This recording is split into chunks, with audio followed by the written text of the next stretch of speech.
Hi, I'm Dr. Brian Kaufman, a retired family doctor and a CLL patient myself, and I'm the co-founder, Executive Vice President, and Chief Medical Officer at the CLL Society. Happy to be back live at ASH 2022 in New Orleans. Dr. Irina?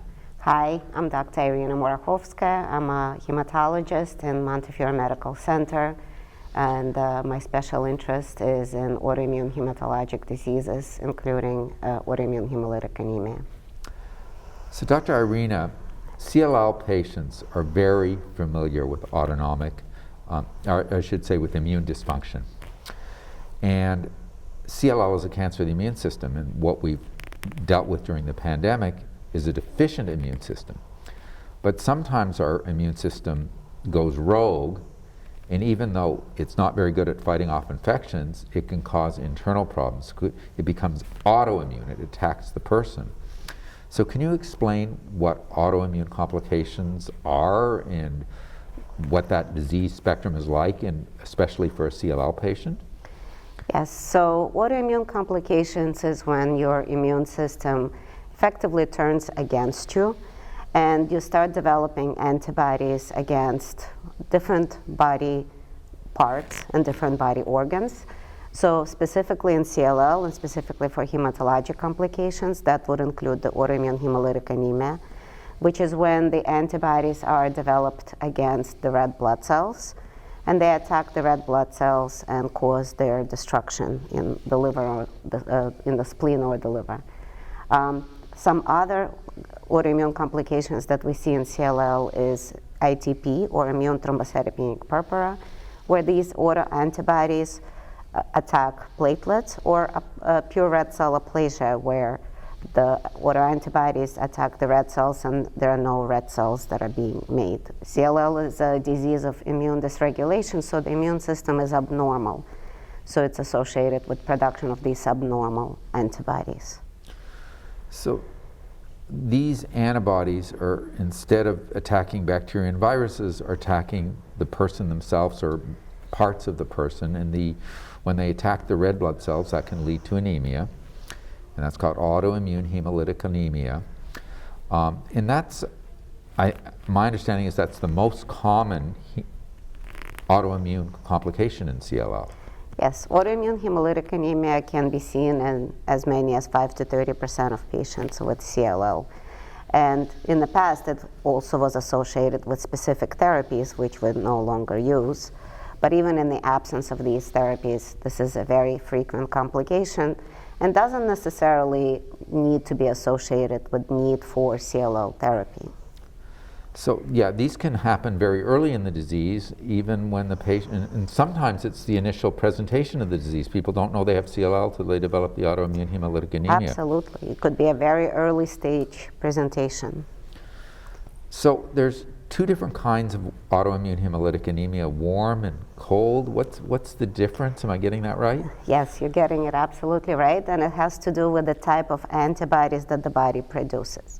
So in warm autoimmune hemolytic anemia, the type of the antibody is what we call IgG, and the IgG attaches to the red blood cells in a warm temperature, or at the core body temperature, so your normal temperature. And then that IgG, when it attaches to the red blood cell, then the spleen has receptors for IgG, and then basically the spleen destroys the IgG-coated red blood cells. In cold autoimmune hemolytic anemia, the abnormal antibody is IgM, and IgM likes to attach to the red blood cells in the cold. When it attaches in the cold, it fixes another part of the immune system, which is called complement. And then as the red blood cell moves closer to the heart and warms up, this IgM antibody detaches and leaves complement on the surface of the red blood cells. And then the complement causes the subsequent damage.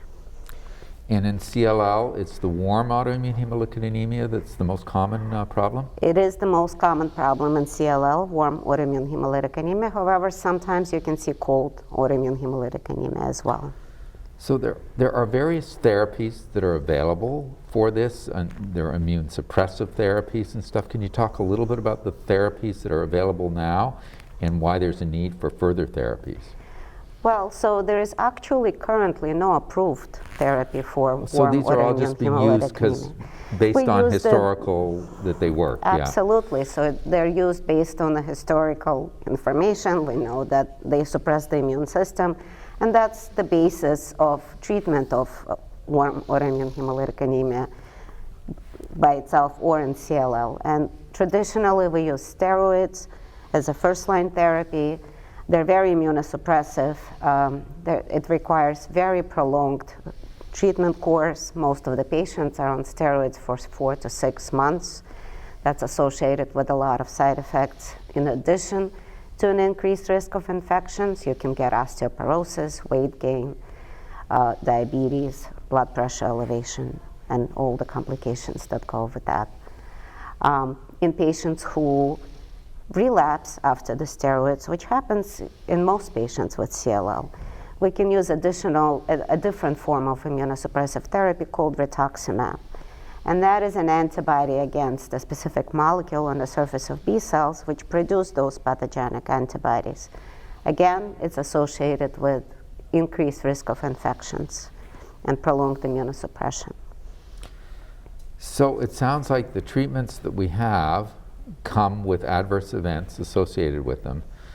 I know that you're doing some research and there's a study coming up, and I hope I don't mangle the name too much, nipocalimab, which is an FcRn blocker. So explain what that is and why you're excited about this molecule. Let's start with that and then we can talk about the trial itself.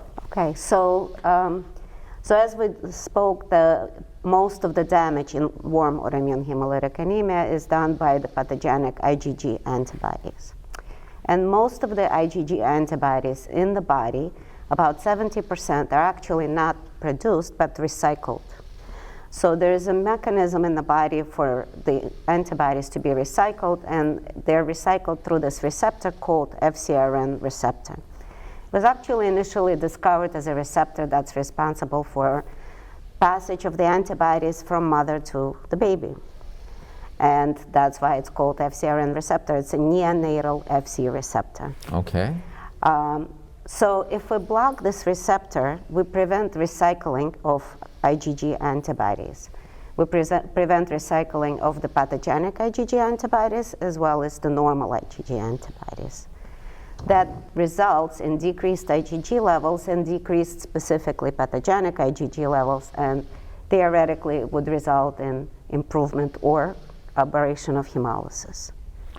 So I have to ask this, CLL patients often have low IgG to begin with, and they sometimes get supplements with intravenous or subcutaneous immune globulins to make up for that low IgG.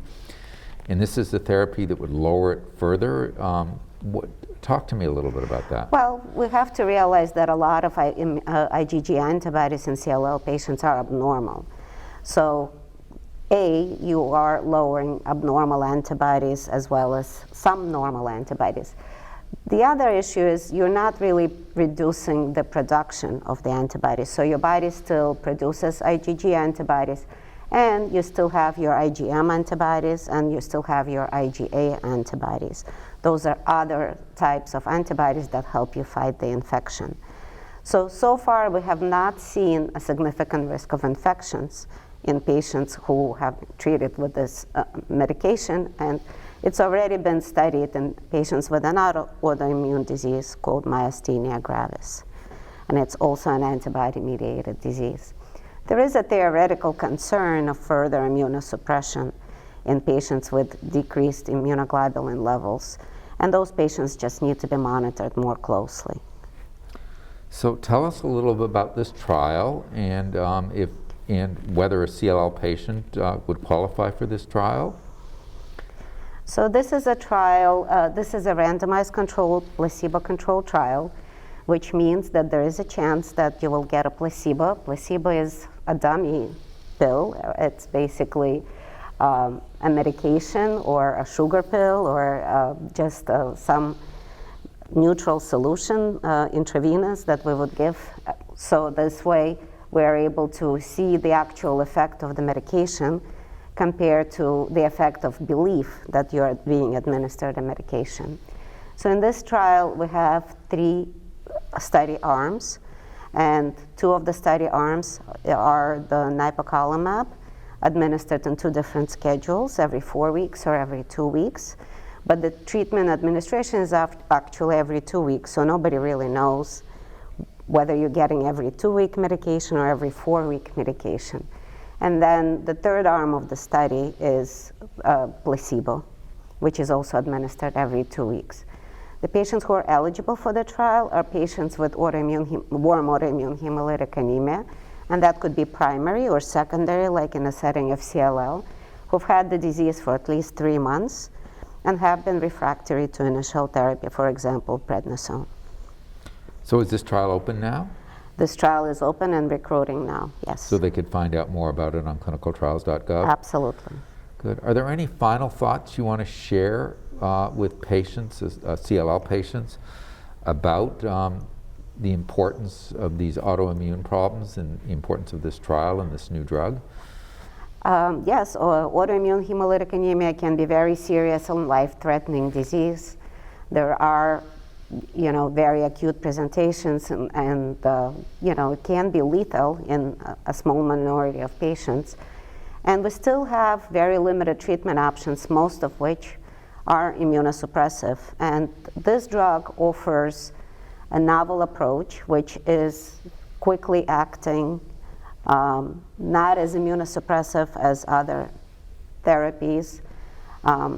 And I'm very excited to see, how it works in our patients. Well, I'm excited too, and I have seen that. I've seen patients have this precipitous fall in their hemoglobin where they were lightheaded, passing out, and they were fine a couple days earlier. I mean, just that fast.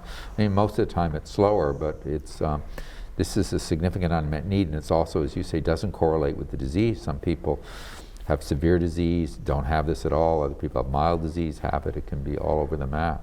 And yes, it can be quite significant. I've seen very bad complications from this condition. Yeah. Dr. Irina, thanks so much for the research you're doing, and I look forward to hearing more about it. We'll put a link to the